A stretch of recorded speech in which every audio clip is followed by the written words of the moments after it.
aujourd'hui, il faut que je vous explique un petit peu ce qui m'a poussé vers le texte que je voudrais partager avec vous.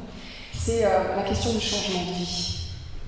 Et la question du changement de vie, c'est quelque chose qui est assez délicat, je trouve, en fait. On est tous d'accord pour dire que le Christ change nos vies, non? Ouais.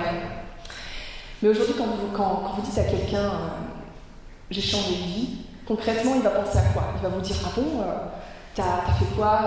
Raconte-moi, tu t'es reconverti professionnellement, t'as quitté ta famille pour une nouvelle personne, tu es allé faire un tour du monde, tu as tout plaqué pour aller vivre à la campagne, tu t'es inscrit dans une nouvelle salle de sport, je sais pas. C'est ce genre de choses qu'on va imaginer, qu'une personne aujourd'hui va imaginer. Si vous lui dites j'ai changé de vie, en fait c'est les premières questions qui vont venir. Et globalement, quand on dit j'ai changé de vie, ce qui vient en tête, c'est les choses qu'on pourrait faire pour changer de vie. Si vous dites à quelqu'un j'ai changé de vie, il va s'imaginer que vous avez fait quelque chose concrètement, que vous avez initié un changement, vous avez pris une décision et vous avez initié un changement dans votre vie. Et en fait, je voudrais qu'on s'intéresse à un autre type de changement. Vous savez, de la même manière, il y a des gens qui sont venus voir Jésus très très curieux de savoir ce qu'il devait faire. Par exemple, il y avait ce jeune homme riche, c'est pas le texte qu'on a retenu aujourd'hui, mais il y avait ce jeune homme riche, vous vous souvenez, qui est venu un jour demander à Jésus ce qu'il devait faire de plus, parce qu'il a déjà tout fait en fait, c'est déjà un bon juif, il a déjà tout fait, mais il demande qu'est-ce que je dois faire de plus. Et Jésus lui donne un truc à faire. Il lui dit ok, concrètement, si tu as tout fait, va, vends tout ce que tu as et donne-le aux pauvres. Vends tout ce que tu as. Et ça, c'est concrètement quelque chose à faire. Mais Jésus parle à un autre endroit, surtout d'un autre type de changement. Un changement où en fait, c'est pas toi qui fais. Et donc, je vous invite à lire ce type de changement. Ce type de changement, c'est la nouvelle naissance. C'est cet entretien avec Nicodème. Vous connaissez ce nom, Nicodème? C'est ce juif qui est venu voir Jésus de nuit avec une totale révérence, une totale reconnaissance de son autorité. Et qui lui aussi était curieux de plus en fait, qui avait soif de plus, comme beaucoup d'autres gens qui avaient entendu l'enseignement de Jésus, et qui est venu avec cette curiosité, sans doute avec une disposition à faire des choses, à changer des choses, etc., à prendre des choses. Et il est venu auprès de Jésus lui a donné directement cette parole hyper bouleversante. Tu dois naître de nouveau. Alors, j'en dis pas plus, on va lire le texte. Donc, c'est en Jean, donc l'évangile de Jean, au chapitre 3. Parmi les pharisiens, il y a un homme appelé Nicodème, c'est un chef juif. Il vient trouver Jésus quand il fait nuit. Il lui dit Maître, nous le savons, Dieu t'a envoyé pour nous enseigner. Personne ne peut faire les signes étonnants que tu fais si Dieu n'est pas avec lui. Jésus lui répond, je te le dis, c'est la vérité, personne ne peut voir le royaume de Dieu s'il ne naît pas de nouveau. Nicodème dit à Jésus, comment est-ce que quelqu'un peut naître quand il est déjà vieux? Est-ce qu'il peut retourner dans le ventre de sa mère et naître une deuxième fois? Jésus répond, je te le dis, c'est la vérité, personne ne peut entrer dans le royaume de Dieu s'il ne naît pas d'eau et d'esprit. Ceux qui sont nés d'un père et d'une mère appartiennent à la famille des humains, et ceux qui sont nés de l'Esprit Saint, appartiennent à l'Esprit Saint. Ne sois pas étonné parce que je t'ai dit, vous devez naître de nouveau. Le vent souffle où il veut, tu entends le bruit qu'il fait, tu ne sais pas d'où il vient ni où il va. Et c'est la même chose pour tous ceux qui sont nés de l'Esprit Saint. Alors Nicodème demande à Jésus, comment cela peut-il se faire? Jésus répond, tu es un maître connu en Israël et tu ne sais pas cela. Je te le dis, c'est la vérité. Nous parlons de ce que nous savons. Nous sommes témoins des choses que nous avons vues, mais vous n'acceptez pas notre témoignage. Quand je vous parle des choses de la terre, vous ne me croyez pas. Alors quand je vous parlerai des choses du ciel, comment pourrez-vous me croire? Pourtant, personne n'est monté au ciel, sauf le Fils de l'homme qui est descendu du ciel. Dans le désert, Moïse a placé le serpent de bronze en haut d'un poteau devant tous. De la même façon, le Fils de l'homme va être placé en haut devant tous. Ainsi, tous ceux qui croient en lui auront la vie avec Dieu pour toujours. Oui, Dieu a tellement aimé le monde qu'il a donné son Fils unique. Ainsi, tous ceux qui croient en lui ne perdront pas ne se perdront pas loin de Dieu, mais ils vivront avec lui pour toujours. En effet, Dieu n'a pas envoyé son Fils dans le monde pour condamner le monde, mais il l'a envoyé pour qu'il sauve le monde. Celui qui croit au Fils n'est pas condamné, mais celui qui ne croit pas, celui-là est déjà condamné, parce qu'il n'a pas cru au Fils unique de Dieu. Et voici comment on est condamné. La lumière est venue dans le monde, mais les gens ont préféré la nuit à la lumière, parce qu'ils font le mal. Tous ceux qui font le mal détestent la lumière, et ils ne vont pas vers la lumière. En effet, ils ont peur qu'on découvre leurs mauvaises actions. Mais ceux qui font la volonté de Dieu vont vers la lumière. Ainsi, on voit clairement ce qu'ils font, on voit qu'ils obéissent à Dieu. Parole du Seigneur. Alors ce texte est très, très complet, très énigmatique en même temps. Et donc j'aimerais qu'on se pose deux questions et surtout qu'on s'intéresse à une question en particulier, à un axe en particulier. D'abord, on va se poser la question pourquoi la nouvelle naissance est nécessaire. Jésus nous dit très clairement, il dit clairement à Nicodème, nul ne peut voir le royaume de Dieu s'il ne naît pas de nouveau. C'est hyper clair. C'est hyper clair. Donc ça veut dire qu'il y a une dimension de nécessité là-dedans. Et vraiment, moi, ça m'intéresse de savoir pourquoi c'est nécessaire. Pourquoi Jésus est tellement catégorique là-dessus. Pourquoi il n'y a pas de seconde voie, vous voyez. En fait, donc il nous donne cette première réponse, parce qu'on ne peut pas voir le royaume de Dieu sans cela. Il nous donne une autre réponse, il nous dit, plus loin, il nous dit, on ne comprend pas les choses ni du ciel ni de la terre si on ne naît pas de nouveau. Il dit à Nicodème, tu es un maître très connu en Israël, et il y a des tas de choses que tu ne comprends pas. Il y a des tas de choses que tu ne comprends pas. Tu as déjà entendu pas mal de mes enseignements, et pourtant tu es là à poser des questions entre guillemets basiques. Ton cœur n'est pas encore ouvert. Il y a des choses qui manquent. Il y a des choses qui n'ont pas été révélées. Il lui dit cette phrase qui est quand même un peu moi je me sentirais mal si Jésus me disait ça. Il dit, vous ne croyez déjà pas quand je vous parle des choses de la terre. Comment vous croirez quand je vous parlerai des choses des cieux, en fait. Et en fait, la nouvelle naissance, nous dit Jésus, est un passage obligé pour comprendre les choses non seulement du ciel, mais de la terre aussi. Non seulement de la terre, mais du ciel aussi. Pour comprendre tout, en fait. Ça veut dire que, en fait, concrètement, moi, quand j'écoute Jésus dire ça, je me dis, c'est fou parce qu'il y a des tas de gens qui côtoient la parole de Dieu, qui l'entendent. Et moi, pendant longtemps, j'ai entendu des tas de choses. J'ai été éduquée dans une foi chrétienne, j'ai eu le catéchisme, je suis allée au culte, on va dire, relativement régulièrement pour un enfant et un ado. Ensuite, j'y suis encore retournée, j'ai vraiment tout entendu. J'ai vraiment tout entendu. Et pourtant, j'ai rien entendu. Et pourtant, il y a un moment où je me suis rendu compte que j'avais pas entendu l'essentiel.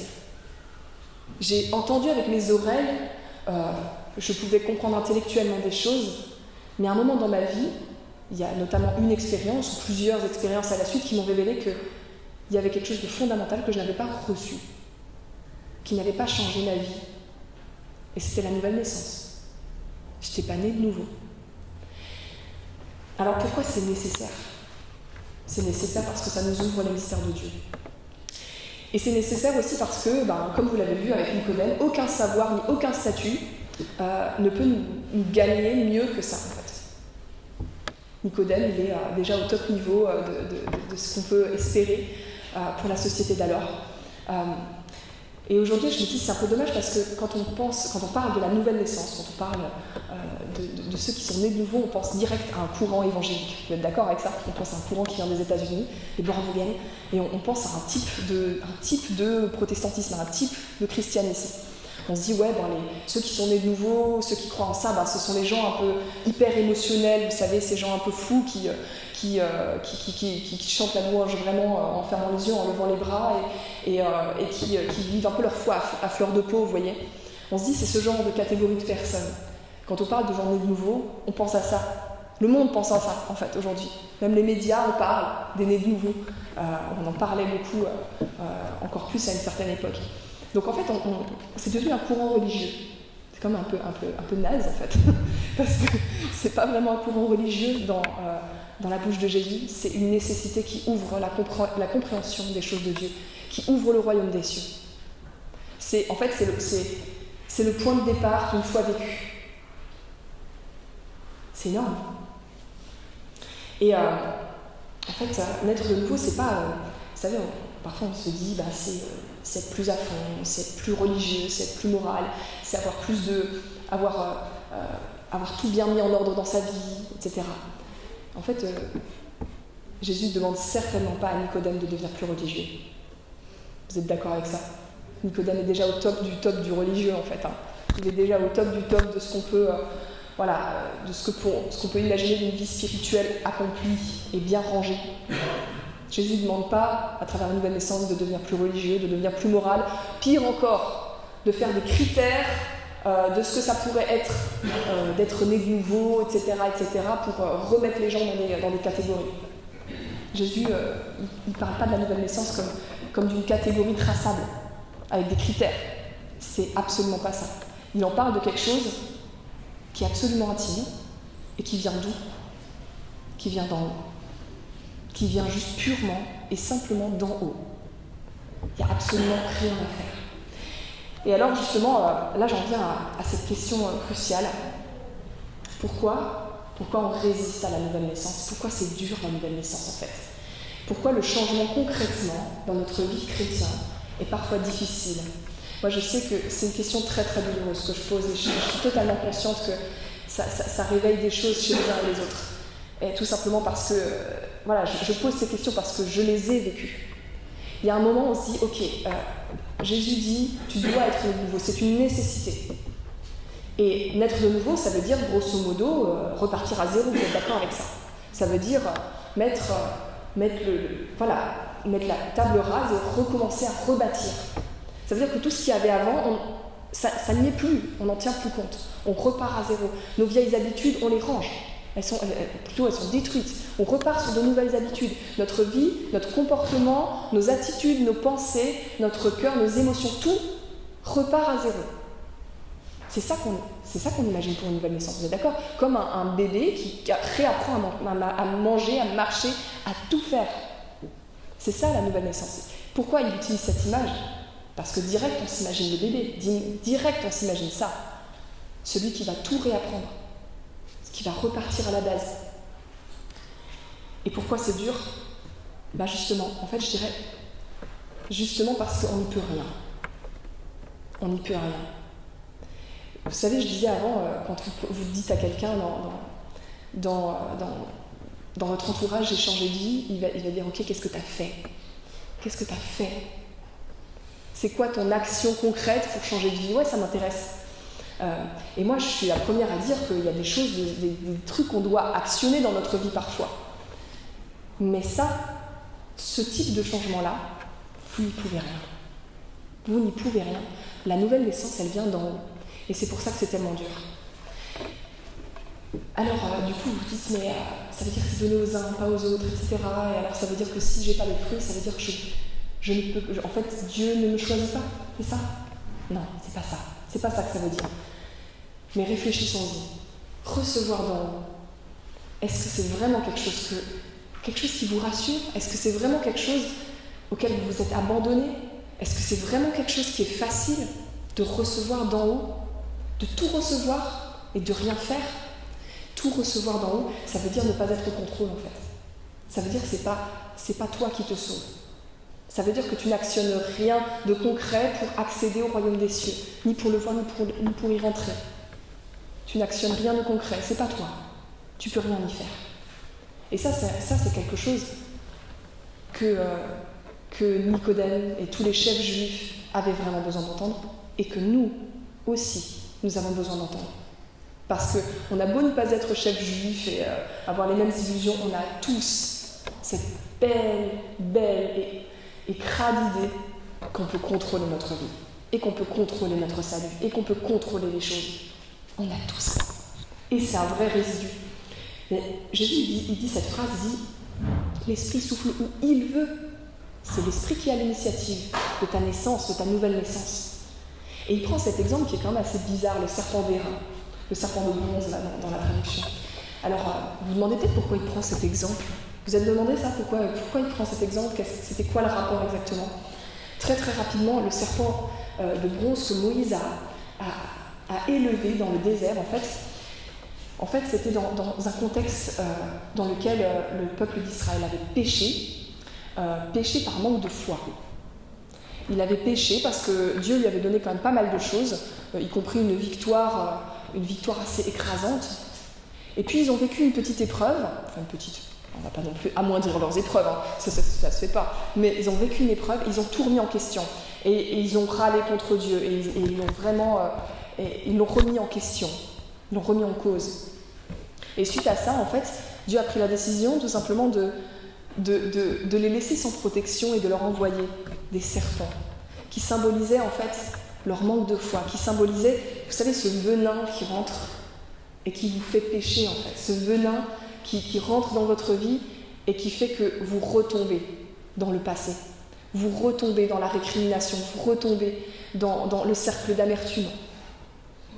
Et c'était ça le symbole en fait, ces serpents qui insinuent un venin en vous. Et Moïse, il a été face à ce péché, et puis à ce péché de son peuple, et puis tout d'un coup, quand le peuple a mesuré que les serpents étaient effectivement une sorte de jugement, était effectivement le jugement de leur manque de foi et le fait que Dieu manifestement n'était pas content, ils ont dit à Moïse, fais quelque chose pour nous sortir de là, demande à ton Dieu de nous sortir de là, de nous protéger de ces serpents. Et Dieu a dit, fais un serpent de bronze et montre-le à tout le peuple. Et vous savez, le peuple il était malade. Et en fait, il disait, tant que ces personnes regarderont ce serpent de bronze que tu vas montrer, ils seront guéris. Et c'est ça paraît assez magique comme truc, c'est vraiment bizarre. C'est bizarre comme récit. Et en fait, il y a quelque chose de très simple à retenir de ça. C'est que dans leur détresse absolue, dans leur péché, dans leur état dans lequel ils se sont laissés entraîner, infectés par le venin, ces personnes-là n'avaient absolument aucune capacité de faire quoi que ce soit. Parce que quand tu es piqué par une bête, tu es totalement à plat. Tu n'as plus aucune énergie. Ils n'avaient aucune possibilité de faire quoi que ce soit, ni pour sauver leur vie éternelle, ni pour sauver leur vie même terrestre. La seule chose qu'ils pouvaient faire, c'était regarder. C'était regarder ce serpent de bronze. C'était juste diriger leur regard vers ce serpent de bronze. Et Jésus prend cet exemple pour dire, de la même manière que les gens ont dirigé leur regard, les gens qui ont péché ont dirigé leur regard vers le serpent de bronze, les gens qui veulent naître de nouveau doivent diriger leur regard vers moi, vers Jésus, vers celui qui donne sa vie pour eux. Tu ne peux pas te sauver toi-même. Et cette image, elle est absolument dingue parce que ça veut dire que notre seul salut est de regarder vers Christ.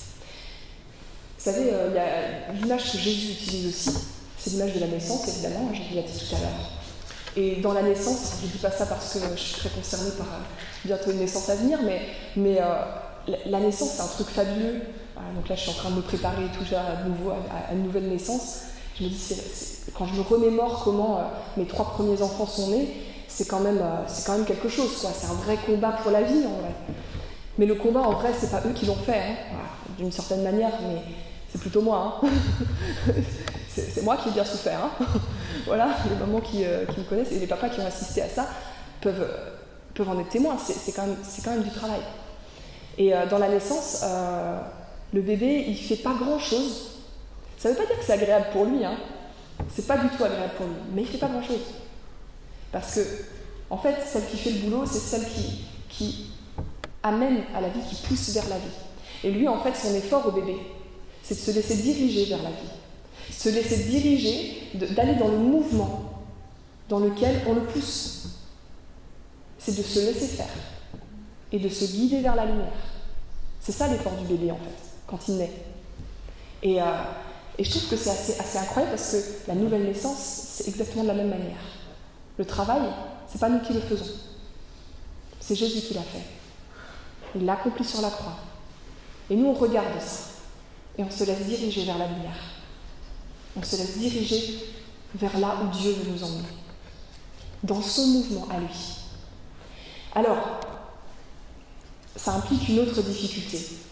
Ça implique une autre difficulté parce que pourquoi on résiste à la nouvelle naissance? Parce qu'il suffit de regarder. Et justement, regarder vers quelqu'un, on pourrait croire que c'est facile, mais en vrai, regarder vers lui, ça veut dire regarder moins vers nous. Et ça, c'est une grosse difficulté aussi. Aujourd'hui, le monde est truffé de spiritualité qui vous invite à regarder bien vers vous, à regarder bien en vous, à scruter votre divinité intérieure, votre moi intérieur, à trouver toutes les sources et toutes les réponses en vous-même. Il y a plein de spiritualités qui vous offrent ce genre de possibilités-là.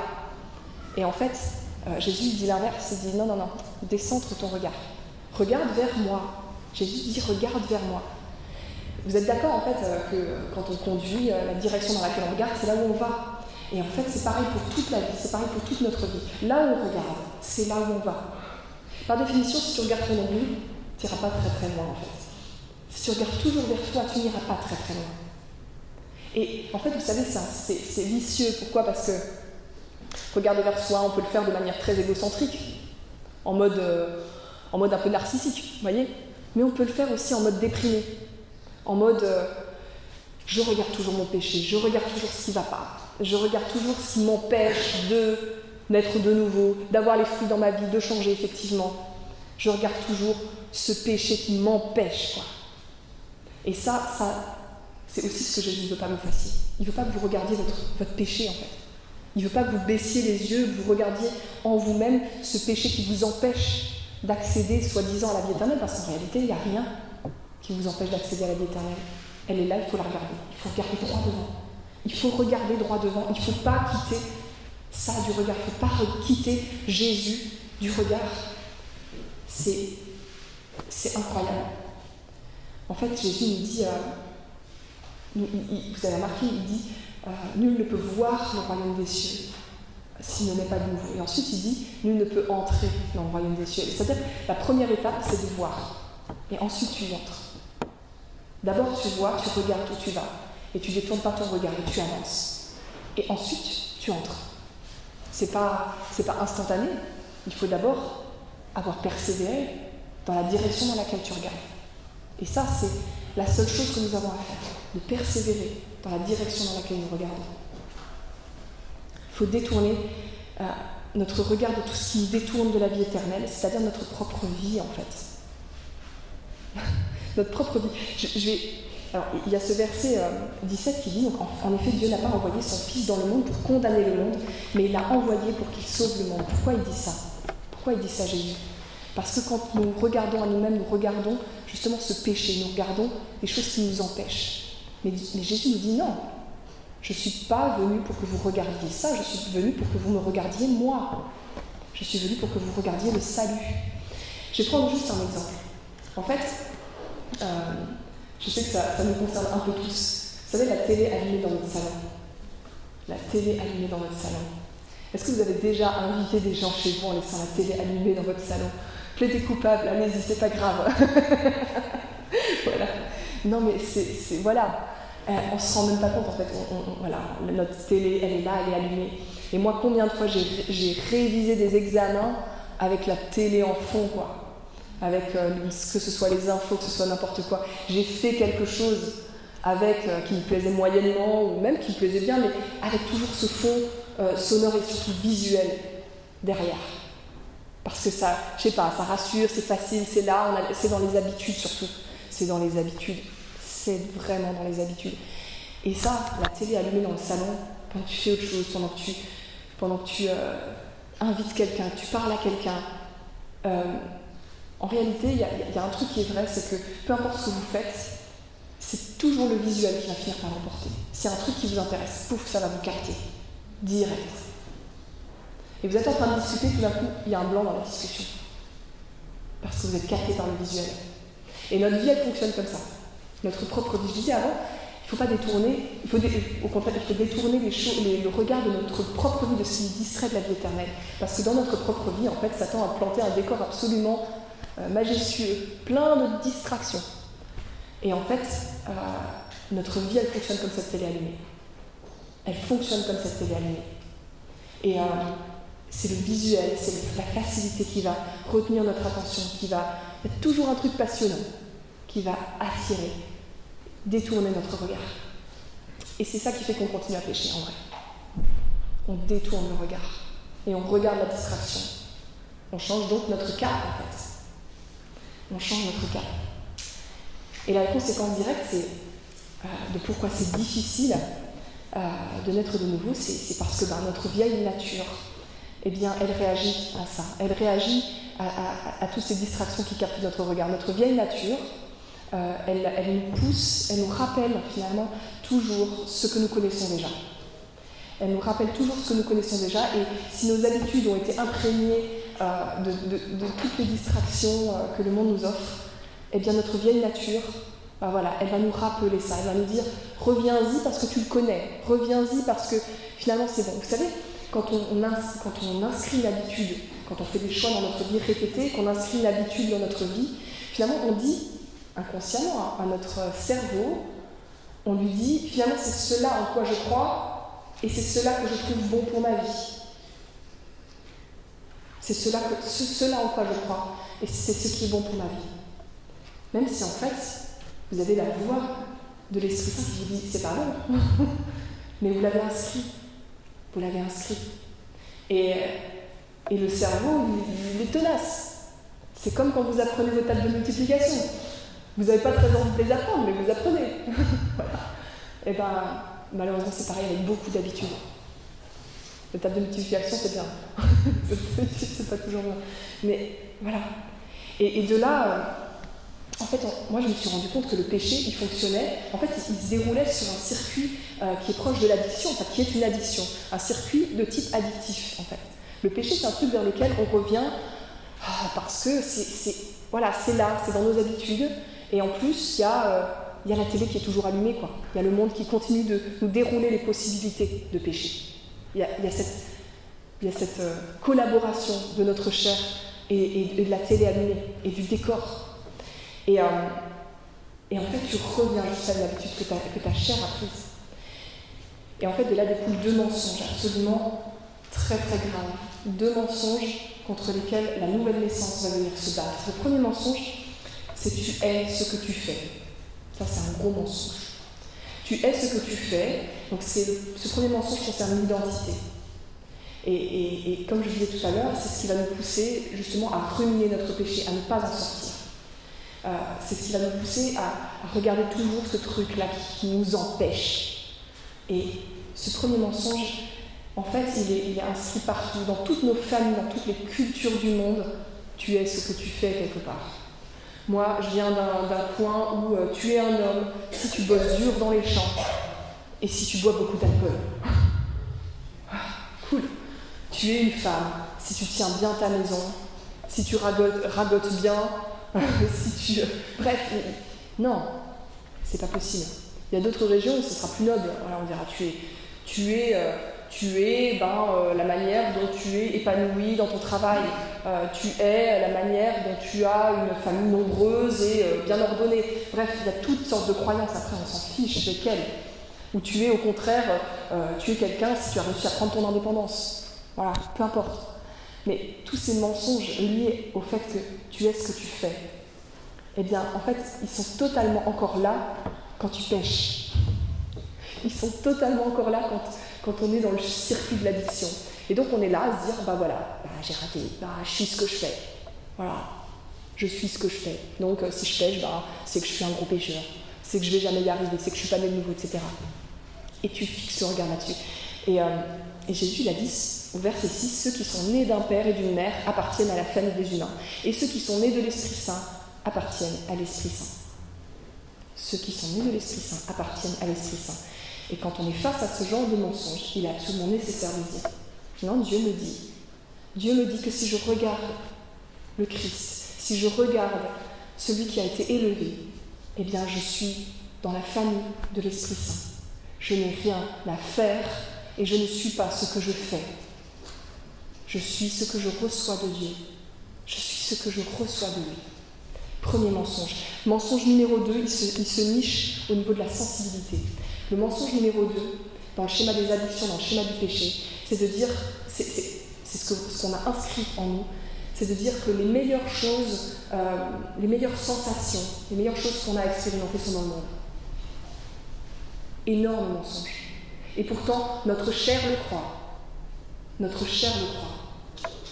Les meilleures sensations sont dans le monde, sont dans ce que la débauche nous offre, dans ce que Satan nous offre, dans ce que l'argent nous offre, dans ce que tous les débordements nous offrent. Ça, c'est un mensonge qui est très ancré. Et en fait, la sensibilité, Dieu donne une nouvelle sensibilité en fait. Et ça, on ne s'en rend pas compte suffisamment. Dieu nous donne une nouvelle sensibilité. Un bébé, au départ, il est submergé de nouvelles sensations. Et quand nous sommes nés de nouveau, nous sommes submergés de nouvelles sensations. Dieu donne une nouvelle sensibilité. Vous connaissez ce verset qui est répété plusieurs fois dans l'Ancien Testament. Je retirerai d'eux leur cœur de pierre et je leur donnerai un cœur de chair. Ça veut dire que Dieu donne vraiment une sensibilité. La vérité, en fait, c'est que dans le monde, on croit que les sensations, elles sont bonnes. On croit qu'elles sont satisfaisantes. Mais en vérité, on se désensibilise dans le monde. En vrai, on a une telle overdose au bout d'un moment de tout ce qui nous est proposé que on n'est plus sensible. On développe un cœur de pierre, en vrai. Et comment ça se fait qu'après une vie de toxicomanie, après une vie de gens qui sont allés, qui ont expérimenté toutes les choses de la vie, tout d'un coup, ils reçoivent Jésus, ils naissent de nouveau, et ils sont les plus heureux du monde, et leur kiff, c'est Jésus. Ça veut bien dire que quand Dieu donne une nouvelle naissance, une nouvelle vie, il donne une nouvelle sensibilité. Mensonge numéro 2, donc, à défoncer par la nouvelle naissance. Dieu donne une nouvelle identité et il donne une nouvelle sensibilité. Et dernière raison pour laquelle parfois on résiste à la nouvelle naissance, parce que la plupart du temps on lutte seul. Vous êtes d'accord avec ça? Parce que notre péché, on n'en est pas fier. On lutte seul. Et on lutte seul dans notre coin. Et en fait, je veux juste revenir sur cet exemple de tout à l'heure, sur ce serpent de bronze qui a été élevé devant le peuple d'Israël. Il symbolise le pardon, mais il symbolise aussi le péché qui est affiché, qui est d'une certaine manière crucifié, qui est affiché devant tout le monde. Vous savez, le peuple d'Israël, il a dû finalement se rendre compte que ce qui était à l'origine de leur maladie, de ces serpents qui a répandu leur venin au milieu d'eux, c'était leur péché. Ils l'ont vu affiché là. Ils ont tous regardé à la fois leur péché et à la fois leur rédemption. Et tous ensemble. Tous ensemble. Et en fait, dans notre vie, en fait, c'est ce que Jésus dit aussi quand il dit que nous voulons cacher nos défauts dans la ténèbre, nous n'aimons pas la lumière. Eh bien ça, c'est quelque chose qui nous empêche aussi de guérir. Parce que comment pourrais-tu fuir la lumière qui va dévoiler ton péché et accepter la lumière qui va te sauver? Pas possible. C'est les deux à la fois. Et c'est ce que j'en ai déjà témoigné devant vous, mais il y a ce moment dans ma vie où j'ai compris que si le monde entier devait savoir tous les péchés que j'ai faits, j'aurais honte, mais peu importe, parce que la chose la plus importante, c'est que Dieu me sauve, et c'est que je sois sauvée devant Dieu, et c'est que je sois restaurée dans le royaume des cieux. Amen. Donc, si on lutte seul, si on lutte dans cette idée que notre péché doit rester caché, qu'on va se débrouiller tout seul, et que, en fait, on risque d'alimenter ce cercle dans lequel on ne veut pas que la lumière soit faite. On n'est pas prêt que la lumière soit faite, et donc on n'aura pas non plus la lumière du salut. Et lutter seul, c'est un truc qui est très alimenté par Satan. Parce qu'en fait, on s'en sort jamais seul. On s'en sort jamais seul. Alors voilà, je voudrais conclure concrètement, et je voudrais parler vraiment à tous ceux qui n'arrivent pas à se débarrasser de certaines choses, de certains péchés. La première des choses, c'est persévère. Parce que c'est une nécessité, parce que Jésus le dit. Et c'est un combat qui est remporté par la décision et surtout par la persévérance. Persévère, parce que c'est ça le combat en fait. Ton combat n'est pas de te sauver, de faire des choses qui vont te sauver, mais de persévérer dans la direction que Jésus t'a montré. Et détourne les yeux de toi, détourne les yeux de ton péché, détourne les yeux de ce que tu imagines pouvoir te séparer de Dieu, parce que rien ne peut nous séparer de l'amour de Dieu manifesté en Jésus-Christ. Absolument rien. Détourne les yeux de toi, détourne les yeux de ton péché et regarde vers lui. Persévère en marchant vers lui. Et aussi, dans le même registre, compte les bienfaits aussi qu'il a déjà répandu dans ta vie. Combien de fois on est ingrat en voyant ce qui obstrue, selon nous, un passage. Alors qu'en réalité, Dieu a déjà tellement fait pour nous. Moi, les fois où j'ai été le plus libérée de certains péchés contre lesquels je luttais, c'est les moments où je me suis dit, mais en fait, Dieu t'a déjà libéré de ça et de ça. Et c'est aussi les moments où je me suis dit, en fait, je ne laisserai pas Satan me dire que parce que je rechute, je ne suis pas sauvé. Je ne laisserai pas Satan me dire que parce que là, j'ai un peu plus de mal, tout le reste n'est pas vrai.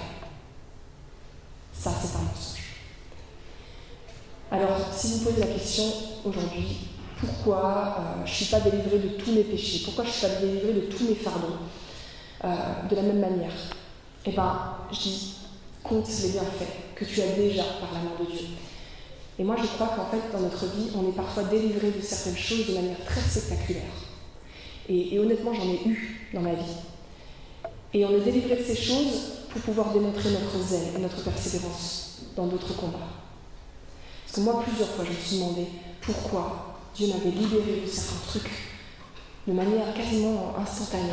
Et pourquoi sur d'autres, je devais vraiment lutter. Et je me suis dit, mais en fait, c'est pour que je démontre ma persévérance. C'est pour que je démontre le fait que c'est vraiment vers lui que je veux regarder. Et que je ne regarde plus jamais vers l'arrière. Que je n'accepte plus jamais les mensonges de Satan qui me disent « recule », qui me disent « tu vois, tu n'as pas réussi ». Que je n'accepte plus jamais ces mensonges-là. Regarde à lui. Finalement, si donc tu te poses ces questions, en fait, il faut se dire aussi que la bataille que tu mènes, en fait, ça veut pas dire lutter avec nos forces, mais ça veut dire montrer sa détermination et à regarder au bon endroit. Ça veut dire vraiment montrer cette détermination que tu as. C'est laisser à Christ le fait d'avoir souffert. Et toi, te laisser guider vers la lumière, vers la vie. Amen.